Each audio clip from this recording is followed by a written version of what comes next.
I had this, let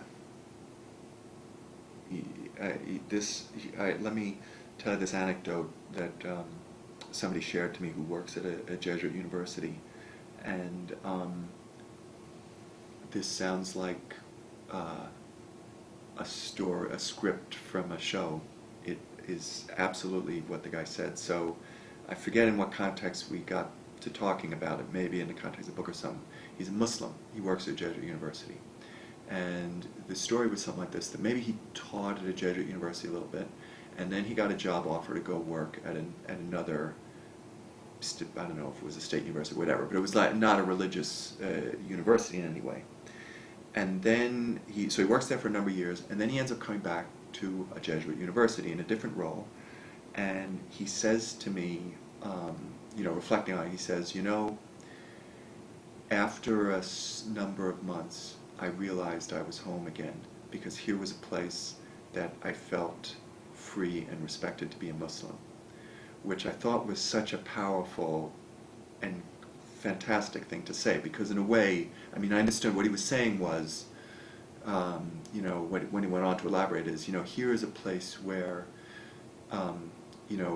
religious belief and the concerns that many people of many different traditions share, different religious traditions, but also secular humanist atheist traditions, some of their hopes and aspirations for humanity are shared. People come at them from very different beliefs, but they're shared. So I just thought it was such a great thing that this guy could show up at a place that has, a chapel, and where there's Catholic masses a number of times each day, and where there are probably crosses on walls and all these other things.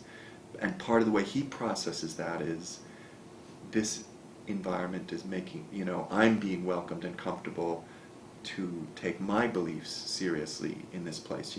They're not thought of as irrelevant, stupid, superstitious, and alien. So in my impression, Jesuit universities have often done a pretty good job of kind of how, adapting themselves to the new reality. Many of these places were founded educating immigrant populations of Catholics who didn't feel welcome often in public or other institutions. And so, I don't mean ghetto in a bad way, but they would have had a Catholic ghetto-ish kind of feel. There were many immigrants and children of immigrants who were Catholic, who weren't completely welcome outside, being taught often by Jesuits, priests, Catholics, or Catholic teachers.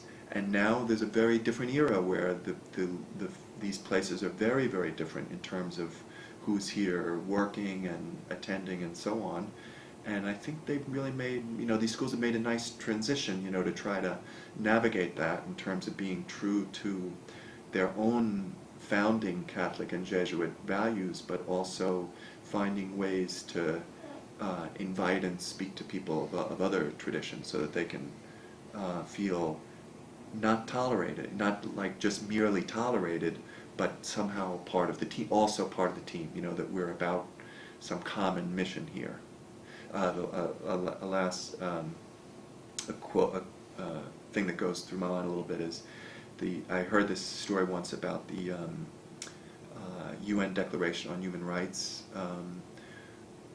which I absolutely could be wrong on this. I have a feeling it was kind of put together sometime after World War II, or some partially in response to that, and there were delegates from a number of parts of the world who kind of put that thing together.